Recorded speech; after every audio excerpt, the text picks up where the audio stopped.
Hey guys, welcome back to their channel. This is Sam from the Bee Bunch family. And Justine and Anna.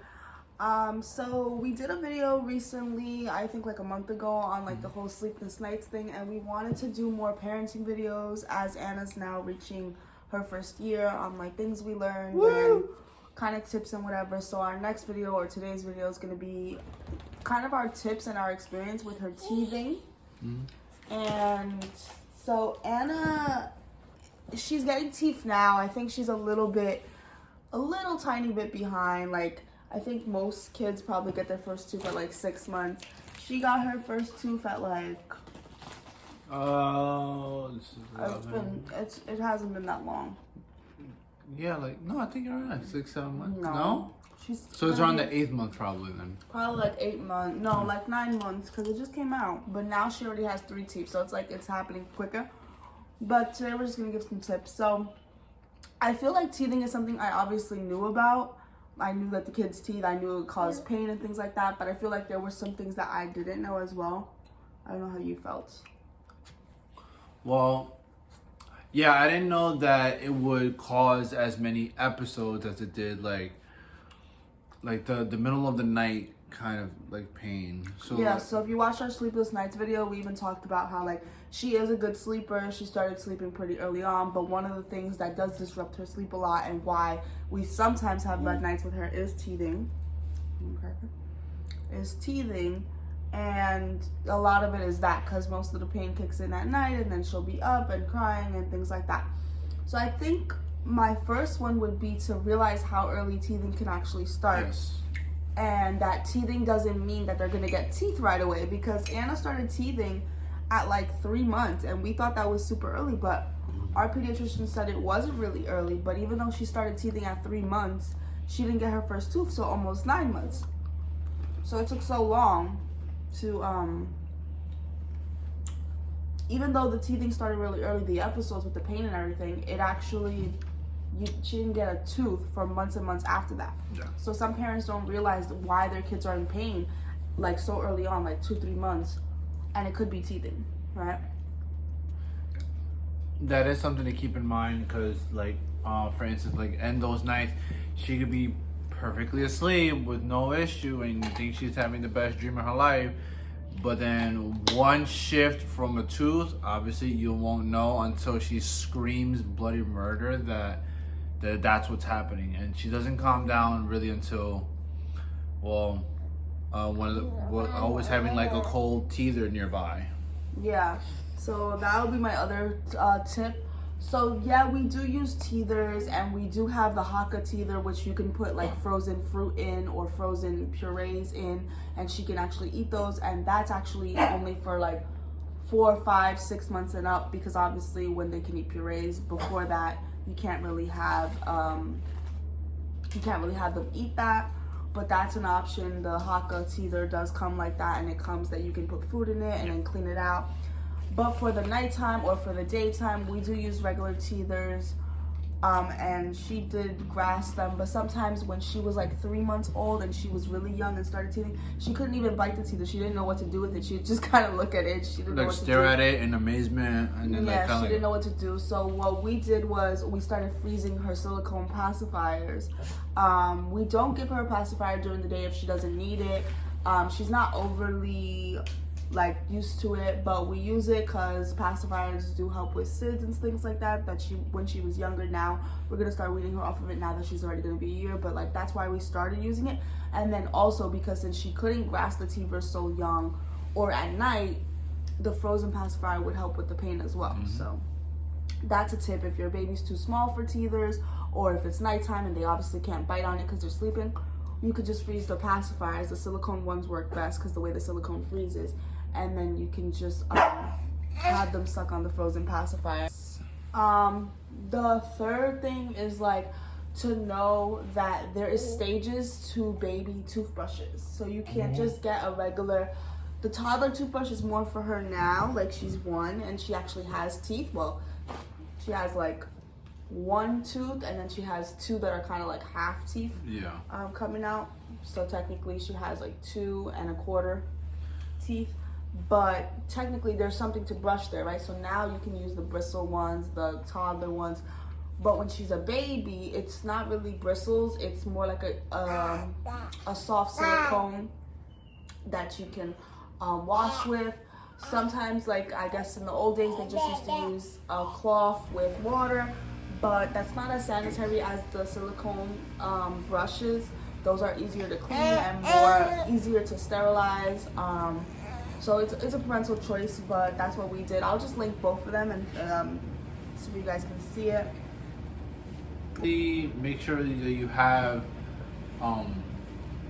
the what is it, the what kind of toothpaste, the toothpaste that's able to be swallowed. I'll link all that. Yeah, and make sure try to get test it out first.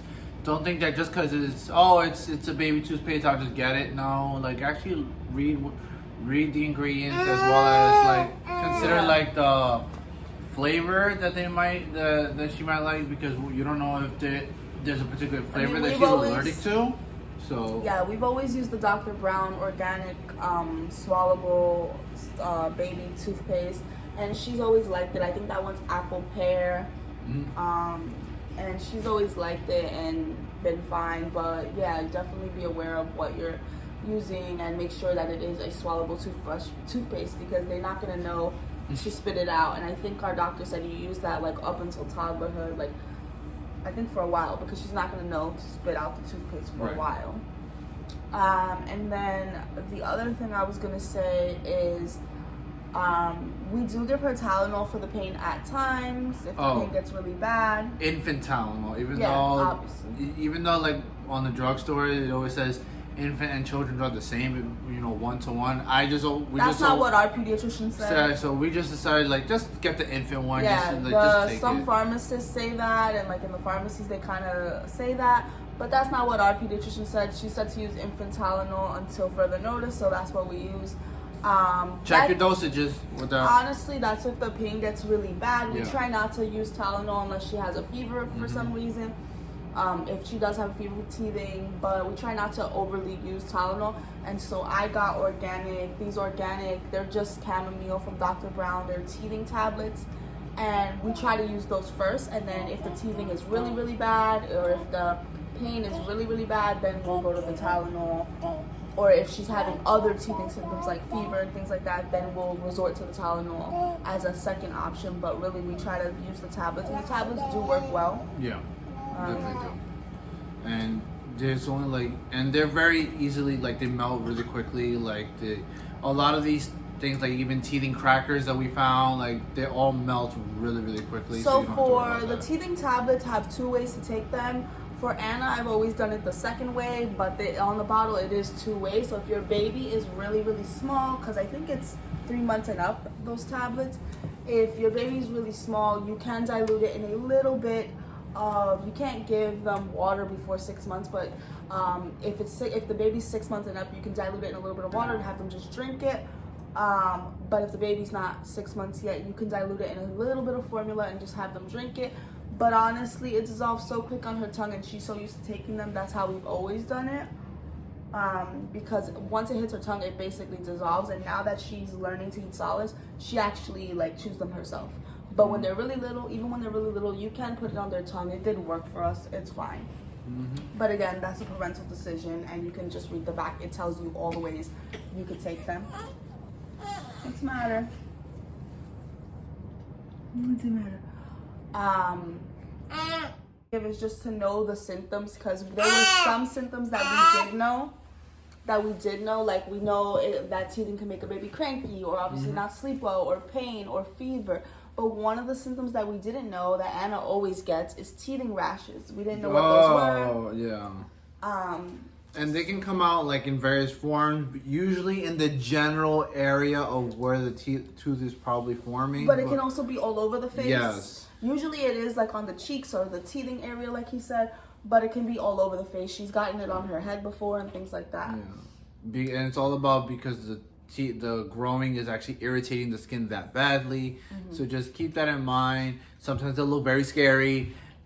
They're really not. They disappear. Just make sure you moisturize, a lot. Make sure we use Aquaphor a lot to make when when they were more prevalent. Now it's not that much anymore. And the way to kind of know a teething rash from another rash is that the teething rash will basically come out when the teething episode is the worst. So when you see your child in pain, you should see the rash come out. But honestly, within a few hours, it'll go away.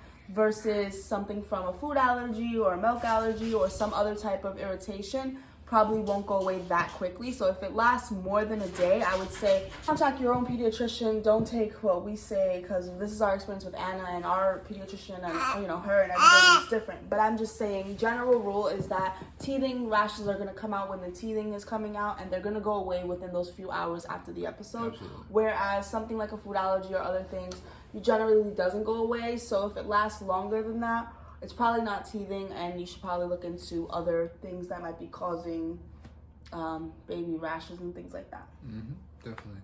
So, Any questions or comments, or if you have your own experience with teething and your child went through something else that you can give some advice to other parents and stuff like that, share it in the comments as well. But those are our main tips and kind of what we've been through with the teething.